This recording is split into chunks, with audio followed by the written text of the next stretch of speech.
नमस्कार। आपका बहुत बहुत स्वागत है हमारे विशेष कार्यक्रम में। आज हमारे बीच मौजूद हैं डॉक्टर नंद किशोर गर्ग। आज हम इनसे बातचीत करेंगे देश और दुनिया से जुड़े कुछ महत्वपूर्ण मुद्दों के बारे में। आपका बहुत बहुत स्वागत है सर। आइए इस बातचीत को शुरू करते डॉक्टर साहब, दिल्ली में अगर हम देखें तो और पूरे एनसीआर में देखें तो प्रदूषण को लेकर ये जो समस्या जो है 2017 से हर वर्ष बढ़ती जा रही है। जबकि दिल्ली में देखें और सेंटर में देखें और प्रदेशों में देखें तो आज भाजपा की सरकार है। तो क्या वजह है कि इसका समाधान निकलने के बजाय और ये समस्या बढ़ती जा रही है? समस्याएं बढ़ती जा रही हैं और बढ़ेंगी, क्योंकि जिन रास्तों से समस्याओं का समाधान हम कर रहे हैं वो रास्ते ठीक नहीं है। 2001 में सर्वोच्च न्यायालय ने सभी गाड़ियों को सीएनजी पे कन्वर्ट करने का आदेश दिया, सभी सीएनजी के स्टेशन लगाने के आदेश दिए। क्या फर्क पड़ा? दिल्ली की जब तक आबादी, आज 3 करोड़ की आबादी है, मैं दिल्ली में जब रहता था 10 लाख की आबादी थी, आज 5-6 लाख व्हीकल हैं। सब कुछ कमर्शियल एक्टिविटी, इंडस्ट्रियल एक्टिविटी किसी भी विश्व के किसी बड़े शहर में, राजधानी भी और ये सब चीज़ें साथ साथ नहीं हुआ करता। तो राजनीतिक लोग निर्णय ले नहीं पाते और निर्णय ना ले पाने के कारण समस्याएं बढ़ती जाएंगी। बयानबाजी करने से यदि पर्यावरण ठीक हो तो कई बार ठीक केजरीवाल जी करके चले गए थे, नहीं हो सकता। दिल्ली के अंदर total industrial activity except software, electronics के सब बंद होनी चाहिए। दिल्ली के अंदर जितने होलसेल ट्रेड हैं, मार्केट्स हैं, वो सब यहाँ बंद होनी चाहिए। ये मैं नहीं कह रहा, 1960 में मास्टर प्लान बना, उस समय तय हुआ था। परंतु हम लीपापोती करेंगे तो पर्यावरण कभी भी ठीक नहीं होगा।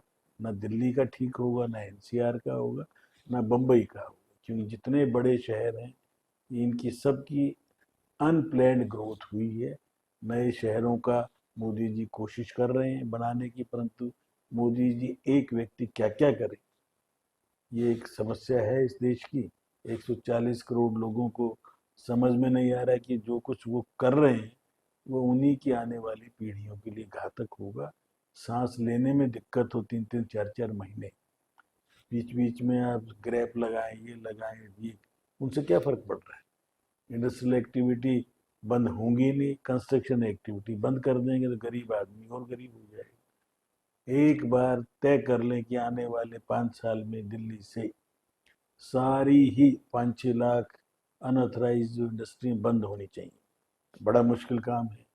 वो बंद होंगी तो झुग्गियां भी कम हो जाएंगी, आबादी भी घटेगी।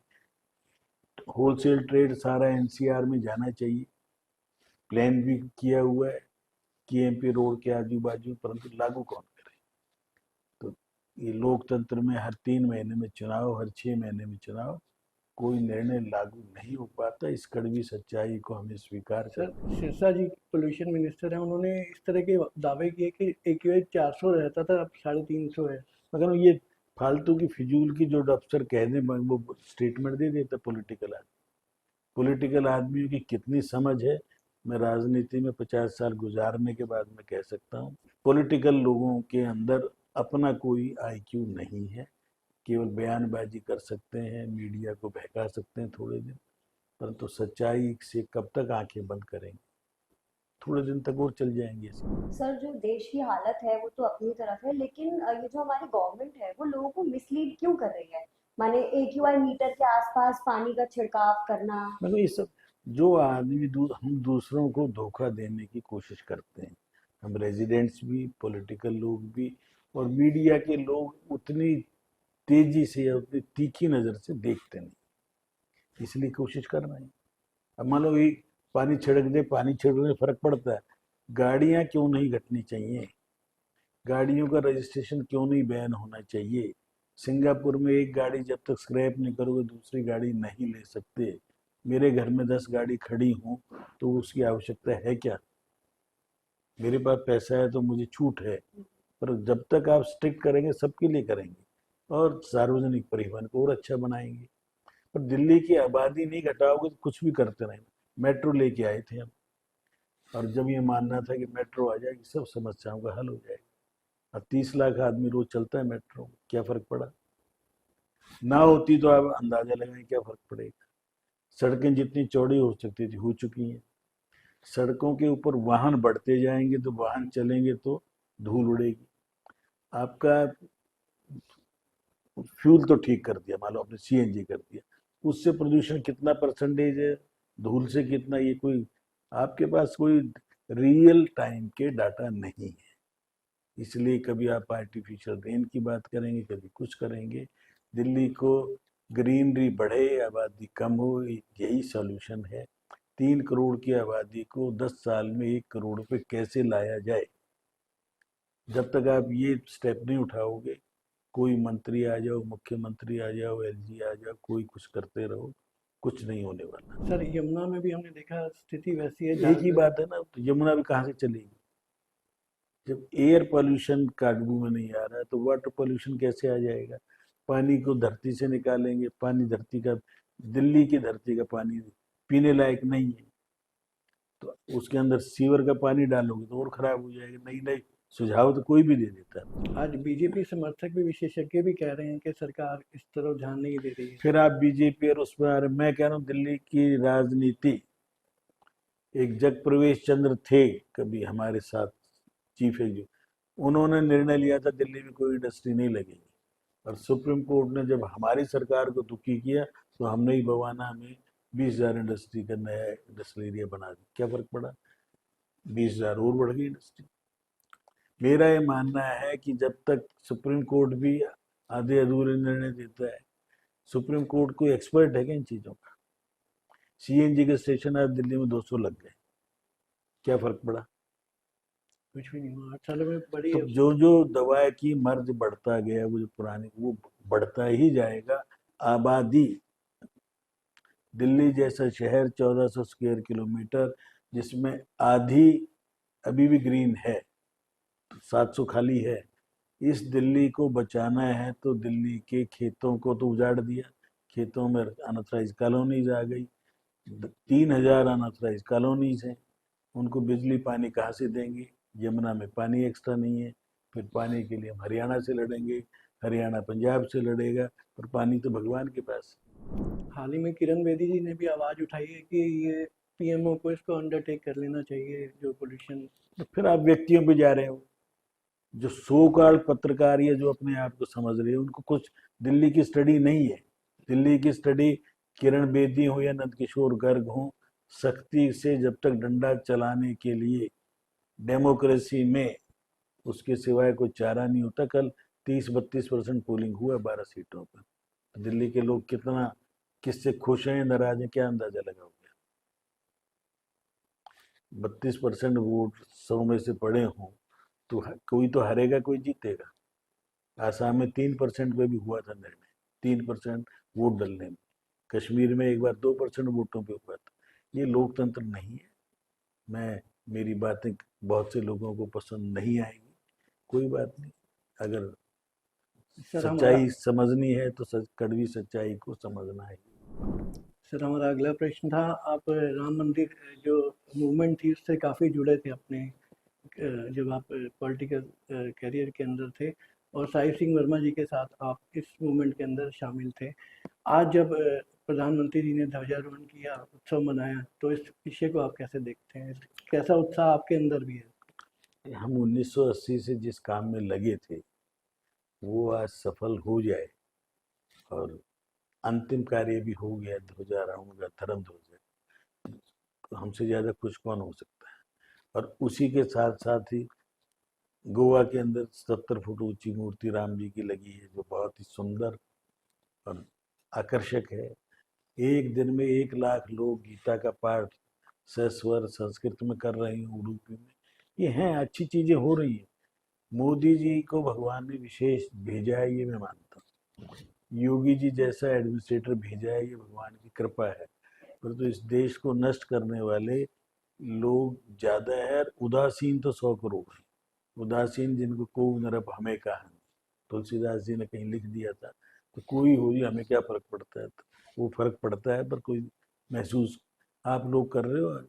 आने वाली संतान सारी, चश्मा सबके साथ होगा, 30 साल वाला कान सुनने की मशीन लगा के चलेगा, और सब खांसी और दमे से पीड़ित होंगे। सर इस मूवमेंट से जुड़ी कोई आपकी याद जो दर्शकों से, हिंदुस्तान के दर्शकों को आप कहना चाहेंगे, जब ये मूवमेंट स्टार्ट हुई थी, कोई ऐसी बात जो आपके मन में? मूवमेंट तो 500 साल से, जिस दिन से टूटा उसी दिन से थी। और ये अशोक सिंघल जी दिल्ली में हमारे संघ के बड़े थे, उनके कहने से सब लोग जुड़े थे, लाखों लोग जुड़े, उनके तपस्या है। और कोई भी अच्छा काम करेंगे उसका फल मिलता है। भारतीय जगे हैं तो उनके आज उनके जो स्वाभिमान से सिर ऊंचा कर सकते हैं, नहीं तो गुलाम रहे 1000 साल और गुलामी ही जैसे 70 साल और निकाल लिए थे। मानसिक रूप से आज भी हम गुलाम हैं, मेघालय के बंदी हैं सब। अब मोदी चाह रहा है कि आने वाले 10 साल में मुक्त हो जाएं, देखो भगवान कृपा करे। सर जो ये अभी हुआ हमारे राम मंदिर में, जो एक ओकेजन सेलिब्रेट हुआ, उस पे बहुत लोगों का ये कहना है कि जो बीजेपी गवर्नमेंट है वो सिर्फ हिंदू सेंट्रिक गवर्नमेंट है, मगर ऐसा तो नहीं है। अभी सिखों के दिवस पे गुरुद्वारे भी जाते हैं, क्रिश्चियंस के टाइम पे। बेटा मैं फिर आप लोग क्यों, आपकी कोई दोष नहीं है। सिख के हिंदू से कब अलग हो गया? मैं वही उसी हाँ बात तो पर है नहीं नाम। इस देश में रहने वाला हर हिंदू, हर नागरिक हिंदू है। बेसिक बात, हिंदुस्तान में रहने वाला हर व्यक्ति हिंदू है। जो इस चीज को समझता हो, इस धरती पे जो पैदा हुआ वो इसी धरती में उसका संस्कार होगा या दफन होगा। तो जो धरती माँ के बेटे हैं वो सब भाई बहन हैं। पूजा पद्धति कोई हो, माने ना माने भगवान को कोई फर्क नहीं पड़ता। तो हमें अभी उस ढंग की शिक्षा नहीं मिली, अब मिल जाएगी आने वाले 15-20 साल तक। सर अगला सवाल यही है कि 350 वर्ष हो गए आज गुरु तेग बहादुर जी का जो शहादत दिवस है पूरे देश भर में मनाया जा रहा है, कई कार्यक्रम दिल्ली में भी चल रहे हैं। तो सर आप क्या कहना चाहेंगे कि हिंदू धर्म को बचाने के लिए जो उन्होंने शहादत दी थी, आज भी कुछ धर्म परिवर्तन के जो हम देखते हैं किससे देश भर में नज़र आते हैं, इस विषय पर आप क्या कहेंगे कि उनकी शहादत आज कितनी जो उन्होंने 350 साल पहले दी थी, आज भी वो जो है, क्या आप इसके विषय में क्या कहेंगे आप? उन्होंने शहादत दी थी किसके कहने से? अपने बेटे। ऐसा एग्जाम्पल मिलेगा विश्व में नहीं मिलेगा कि 9 साल का बेटा कह रहा है कि आपसे ज्यादा बड़ा आदमी कोई नहीं, आप शहादत देंगे तो असर पड़ेगा। शहादत दी, उनके तीनों शिष्य आए। कौन आए? उस समय कोई सरदार नहीं है, सब मोने हैं, सब केशधारी, कोई नहीं है। पगड़ी सब बांधते थे, मेरे बाबा भी पगड़ी बांधते थे, पड़बाबा भी, मेरे ताऊ जी भी। परंतु हमारे दिमाग में क्या आ गया, जो पगड़ी बांधते हैं वो सरदार सिख हो गई। नहीं है ऐसा कुछ। मुसलमान जो खुदा को मानते हैं और संगीत में जो इबादत करते हैं वो इस्लाम के हिसाब से तो मुसलमान ही नहीं, कुफ्र है। कुफ्र समझते हैं, बड़ा महापाप जो संगीत। परंतु कव्वाली, गजल, संगीत, जितने बड़े संगीताचार्य हैं सब इस्लाम को मानने वाले। तो वो सूफियों का एक वो था। सूफी मत भारत के हिंदू मत से बराबर ही है। इसलिए ये सब चीजें हैं, अज्ञानता है, सब ठीक होंगी। भारत को एक रखना है तो जो पाकिस्तान और बांग्लादेश जो हमसे अलग किए थे अंग्रेजों ने हमें तंग करने के लिए, आज वो अंग्रेज ही दुखी हैं। आज वहाँ 30 कॉरपोरेशन के मेयर इस्लाम को मानने वाले हैं ब्रिटेन में, गृह मंत्री इस्लाम को मानने वाली है। और वहाँ आज वो खुद खतरे में, पूरा यूरोप, अमेरिका। क्योंकि ये जो कट्टरपंथी हैं ये किसी के नहीं होते, इनका कोई धर्म नहीं होता, ये केवल काट मार काट लूट उसमें विश्वास करते हैं। तो पूरा विश्व जिनसे दुखी हो उनसे क्या उम्मीद हम करेंगे? हमें स्ट्रांग होना होगा, हमें एक होना पड़ेगा, हमें अपनी एकजुटता बनाए रखनी पड़ेगी। और जितना हम स्ट्रांग होंगे, इजराइल हमारे सामने एक उदाहरण है। 50-60 लाख की आबादी का एक देश 55 देशों का मुकाबला करता है जो इस्लाम को मानता है, और हम उससे 10 गुना बड़े हैं। 55 की आबादी जोड़ लें तो उससे बड़े हैं। तो हम डर डर के रहेंगे तो हमारा बुरा हाल होने वाला है। निडर होकर रहेंगे, सनातन परंपरा को मानेंगे, सबको भाई बहन मानेंगे तो कोई भेद नहीं है और सब खत्म हो जाएगी, सब ठीक होगा। सर आपने पहले एपिसोड में भी हमसे जब बातचीत की थी तो आपने कहा था पूरा देश एक होना चाहिए, तो आप इसके पीछे कैसे दिखते हैं, हम कितनी दूर हैं और क्या इसमें कमियां हैं कि एक नहीं? ये चीजें नपाई नहीं हो सकती। परिवर्तन जब आता है तो बहुत तेजी से आएगा। स्पेन एक देश है 6-7 करोड़ की आबादी का, यूरोप का, रीजनेबली बड़ा देश, 500 साल इस्लामिक उसमें रहा, और जब उनको एक दिन उन्होंने सोचा नहीं हम वापस ईसाई बनेंगे, 3-4 महीने में बन गए, सारी मस्जिदें हट के चर्च फिर बन गई। तो कभी भी कुछ चीज हो सकती सर, दुबई एयर शो के दौरान हमारा एक स्वदेशी लड़ाकू विमान तेजस दुर्घटनाग्रस्त हो गया और उसमें हमारे एक विंग कमांडर नमन भी शहीद हो गए। तो इस बारे में आप क्या कहना चाहेंगे? है। ये भी एयर शो है, करतब दिखा रहे हैं, जहाज को कितनी पलटी मार सकते हैं दाएं बाएं, वो सब कुछ कर रहे हैं। तो करतब दिखाने में एक्सीडेंट होने की संभावना तो रहेगी ना। तो एक्सीडेंट हुआ है, हमारा शहीद हो गया हमारा पायलट, अच्छा पायलट, निपुण पायलट। तो उसके कारण से जहाज में कमी नहीं है, न व्यक्ति में कमी है, पर कर्तव्य दिखाने में यदि आप दिखा रहे हैं तो उसमें कभी गलती भी हो सकती है। हजारों कर्तव्य दिखाए ना, सभी देशों के पायलट ने दिखाए, तो 10-5 साल में एक आध एक्सीडेंट हो सकता है, वो हो गया। तो उसके प्रति कोई ना ज़्यादा चिंता करने की ज़रूरत है, ना ज़्यादा कोई नुक्स निकालने की ज़रूरत है, ना पायलट में, ना जहाज में। ना जहाज में कोई कमी है, ना व्यक्ति में कोई कमी है, परंतु एक फ्रैक्शन ऑफ घूमने के एरर में हो गया। तो सर सहज रूप से लेना चाहिए। आगे सड़कों पे चल रहे हैं, रोज हजारों एक्सीडेंट होंगे, 500-700 आमने सामने की टक्कर होंगी, तो उसके कारण से कोई चलना छोड़ेगा क्या? नहीं ना। पाकिस्तान से कुछ ऐसी खबरें आ रही थी, काफ़ी मजाक उड़ाया जा रहा था हिंदुस्तान के तेजस को लेकर, तो उस विषय में आप क्या कहेंगे? पाकिस्तान का कुछ जिक्र करने लायक देश है क्या? जो खुद मजाक के पात्र हैं, जिनके लोग पासपोर्ट लेके जाते हैं और भिखारी के रूप में पकड़ के वापस उनको पाकिस्तान छोड़ा जा रहा है, उसका जिक्र करना भी मैं समझता हूँ मूर्खता के अलावा कुछ नहीं। जो कटोरा लेके प्रधानमंत्री भी घूमता हो, पासपोर्ट लेके बाहर जा रहे हो, वीजा लेके, और भीख मांगते हुए 20 देशों से निकाले गए अभी 1 महीने। हमारा कार्यक्रम पे आप समझते हैं कि कोई असर नहीं पड़ने वाला है, बल्कि जो कुछ कमियां हैं उस पर और ध्यान देकर ही हमारे कार्यक्रम को तेजी से आगे बढ़ेगा?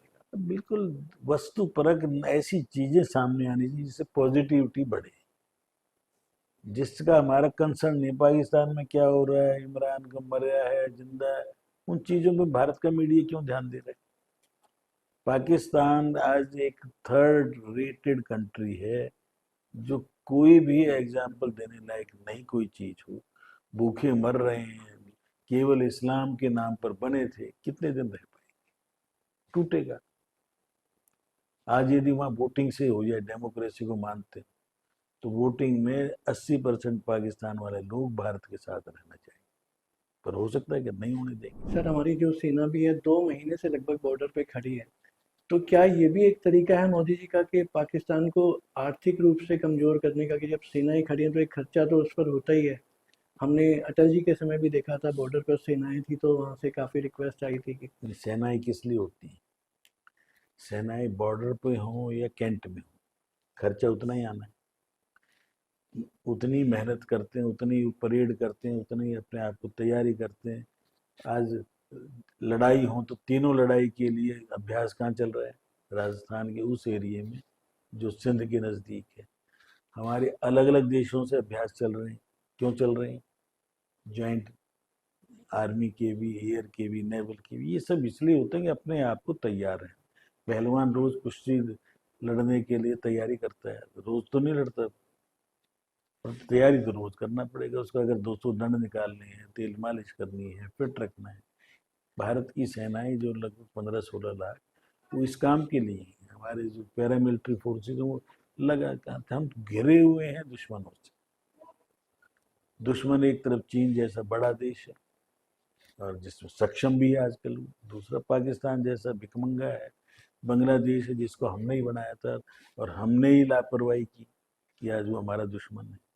छोटा सा देश नेपाल भी जो हमारे ही टुकड़ों पे पलता है और हिंदू राष्ट्र था कभी।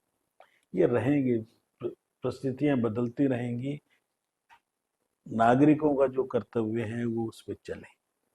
भारत का सिटीजन संविधान का अनुपालन करते हुए श्रद्धा के साथ अपने जिस भी पूजा पद्धति में विश्वास करता है उसको माने, परंतु डॉक्टर जैसी बढ़िया पढ़ाई करने के बाद भी आतंकवादी बने, वो हमारे सामने है।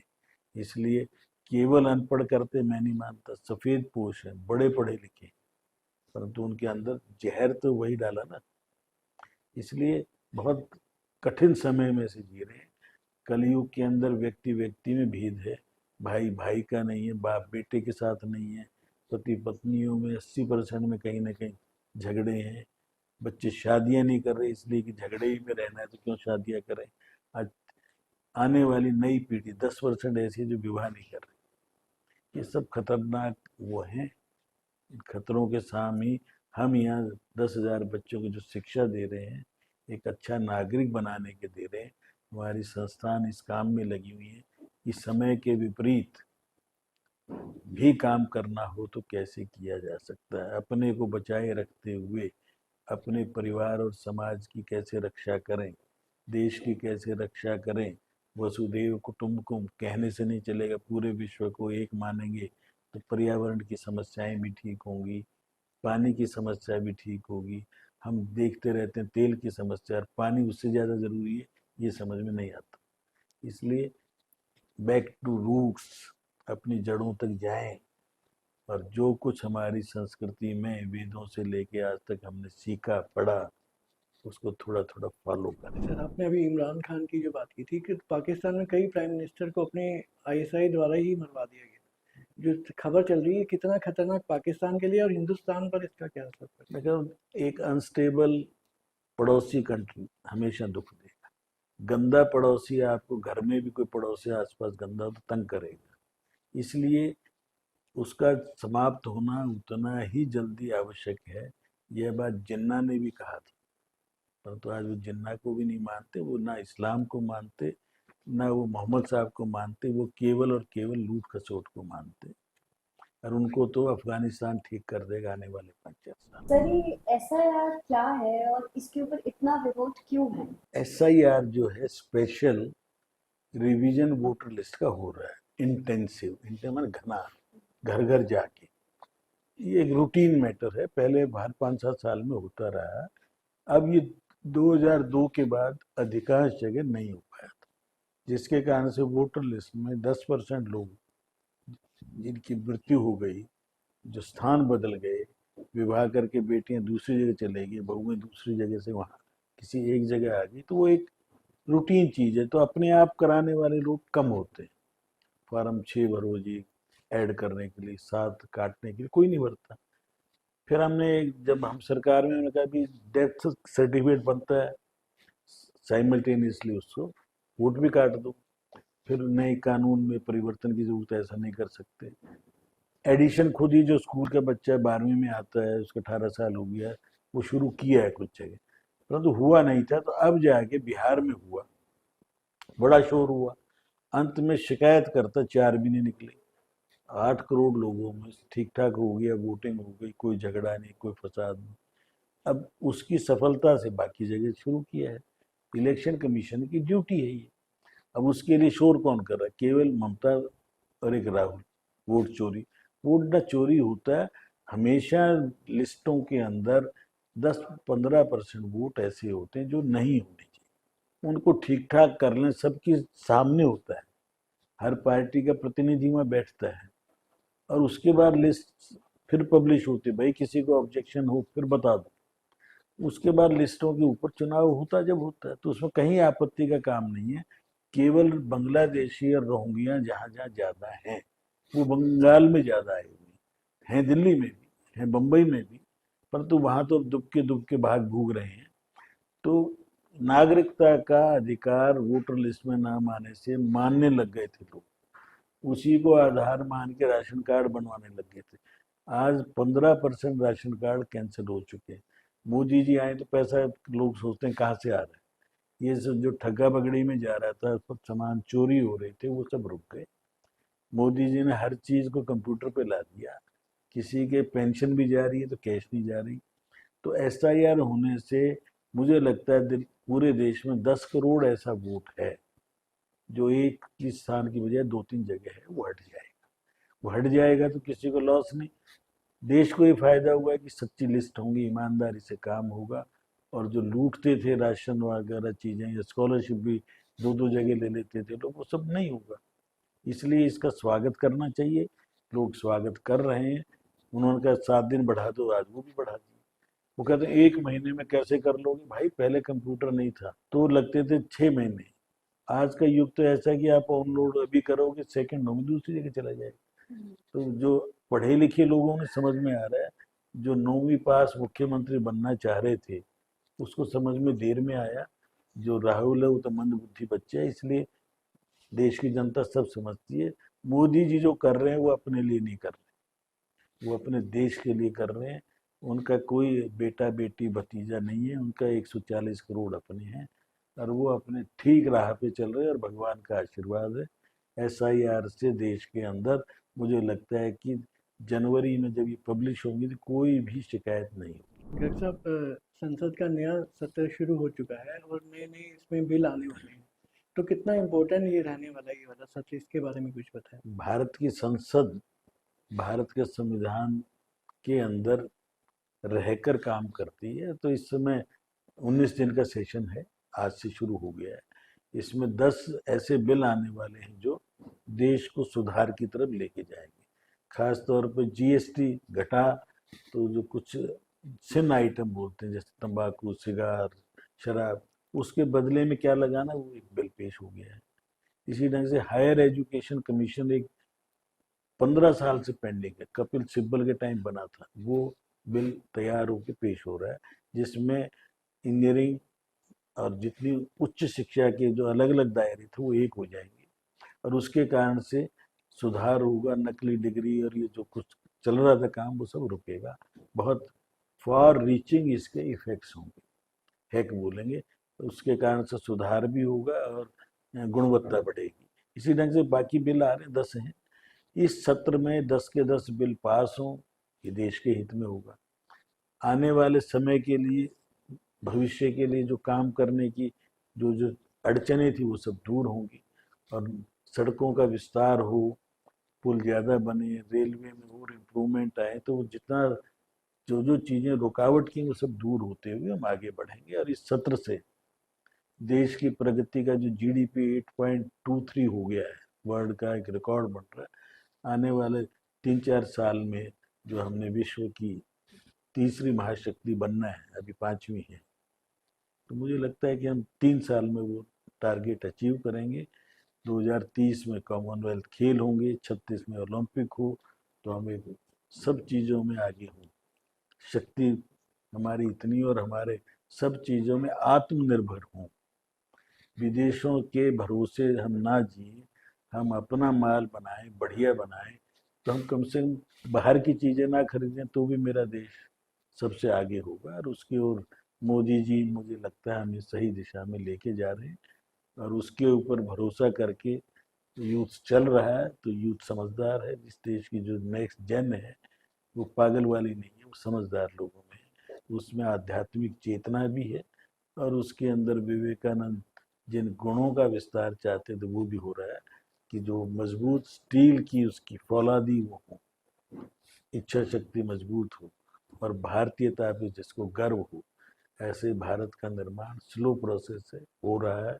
विश्वास करेंगे निश्चित तौर पर हम सबको साथ लेके चलते हुए, ट्रंप की तरह दादागिरी नहीं, सबको अपना बना के चलते हुए, और उसमें हमें खुशी होगी कि 2 तारीख को पुतिन साहब आ रहे हैं, 2 दिन के मेरा लिए, अगला सवाल यही था, 2 बड़े मेहमान आने और वाले एक बड़े देश के बड़े सक्षम प्रधानमंत्री आ रहे हैं, जिनके हमारी सदियों से रूस भारत के संबंध बढ़िया रहे हैं और बढ़िया हों, और वो किसी के अगेंस्ट नहीं होंगे, वो सबके साथ लेके चलने के। इसलिए ब्रिक्स में भी हम साथ हैं, और अमेरिका के साथ क्वेड में साथ हैं, क्यों हम सबको साथ लेके चलेंगे। समन्वय करने वाली है मेरी संस्कृति है। यही थे हमारे आज के कुछ प्रमुख सवाल। मैं आपका बहुत बहुत शुक्रिया करना चाहूंगी सर कि आप आए और आपने हमारे साथ अपने विचार साझा किए। आज के लिए इतना ही, फिर मुलाकात होगी। धन्यवाद।